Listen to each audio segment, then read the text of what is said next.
right, it was 5 o'clock in the morning and the doorbell rang.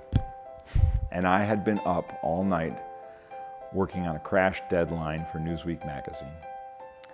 I was working on a cover that was entitled Israel in Torment. And my concept was to have a white dove with a bullet hole in its neck lying dead on the Israeli flag.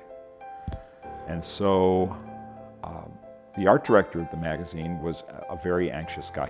He was particularly anxious about this cover. There was a lot of pressure on it because it had been in the forefront of the news for several weeks, and there was a big deal. And so he was nervous that I didn't have adequate photo reference to know what a dead dove looked like.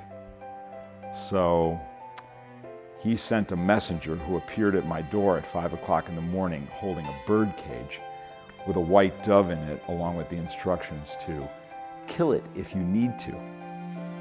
And so rest assured, I committed no bird murders and managed to execute what looked like a dead dove without having to kill the dove to see what it looked like.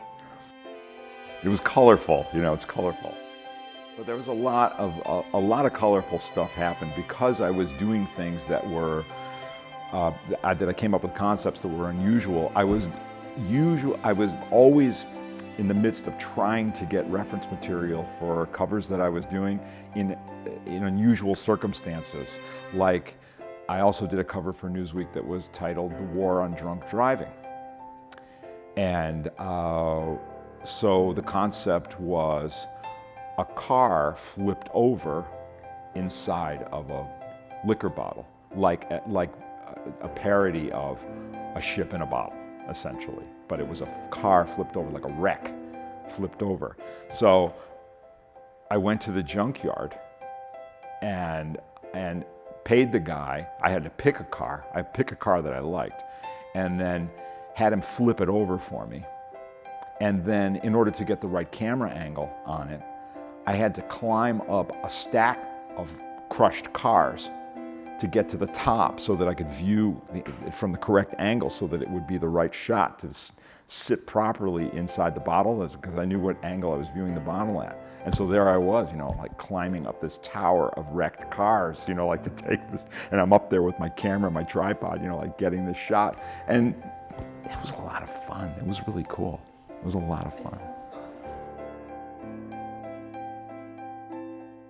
This steel wall is an easel, and I use it as an easel so that I can build the pieces that I want to see on a surface that allows me to tack to it. I also use some heavy industrial magnets that hold metal pieces in place that act like extra hands, if you will, as I'm constructing these things, because the most important thing for me is to be able to support the piece on my easel and yet still maintain a fluid flexibility so that I can move shapes or even eliminate shapes or add shapes as I'm creating a composition. And so this is kind of like, I feel, a bit of an art invention, because I had seen a steel wall in a different application prior, and it came upon me to think, well, wait a minute, what if I used magnets to hold pieces in place? My origins, or the beginnings of me being an artist, were very practical. I mean, my father, I was at a point where I think I wasn't really focused, and my dad wasn't too pleased about the fact that he was paying money for me to go to school, and I wasn't really putting my all into that, and thought, well, I think maybe you just need to go out in the world and find out where you fit into it. And I remember just making the decision at that point that I was going to be an artist, and I think there was some rebellion that was involved in that, and it just seemed like such a cool thing to do. And when I found that, oh, we don't need to be starving and living in a garret. We can actually be a commercial artist and take assignments and get paid. So all of that just was so appealing to me. I just dove into it. And once I scratched the surface of it, I was just on fire with it. I was so alive and so excited about the whole process.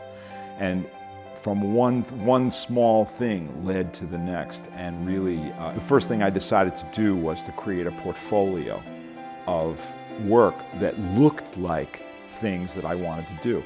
And that is a key to doing any kind of creative commercial endeavor. So in other words, if you want to make art for book covers, you better make some pieces that look like book cover art. And then that way you have a chance of an art director or someone who's in a position of giving out an assignment, taking a chance on you and giving you an assignment. And so I did that. And in Chicago at the time, the big publication was Playboy magazine. And so in the front of the magazine, there were all these little illustrations that went with their quirky little editorials that they would run. And so I did samples that looked like, I'd look in the magazine, I'd see the little artwork that they were buying, and did samples that looked like that, took those samples in there, and lo and behold, I got an assignment. I accomplished the assignment, they were pleased with it, they gave me another one. Next thing you know, I'm taking that to other magazines, and one thing led to another, and a career was born.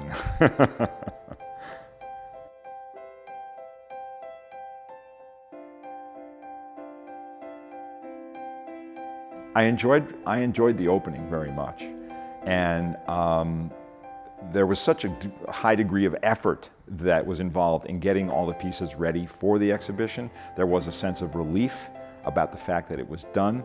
Of course, if I had had another 3 months, I would have continued to work on everything for another 3 months, because being done is a function of the fact that I'm out of time, basically. But along with having a sense of relief also came a degree of anxiety, because when you put your work up on the wall and people are looking at it, it's kind of like being naked in the room a bit, you know? And there you are. It's like whatever it was that you decided to create, there it is. And people look at it. And so there it gets back to the feeling that I can have of the calming feeling that I can have, is I can go back to the idea that, oh yes, remember when you created these designs, you were being honest and not being concerned about what people think. Becoming. Yeah. This is actually the one that preceded Becoming, yeah. This is actually the one that came before. And this is an interesting piece of mine, actually. I feel most affinity for this particular one, for anything I've done thus far, because, and I call this piece Basis, is the name of it. The reason being that it formed the basis for a lot of things that followed it. And it's in a sense a self-portrait. If you look at it long enough, you begin to see faces, and you start to see expressions, and there's symbols, and it's a lot of the things that have touched me in my life, and ideas that have come through my life and helped to form who I am today. So it's kind of a personal piece for me.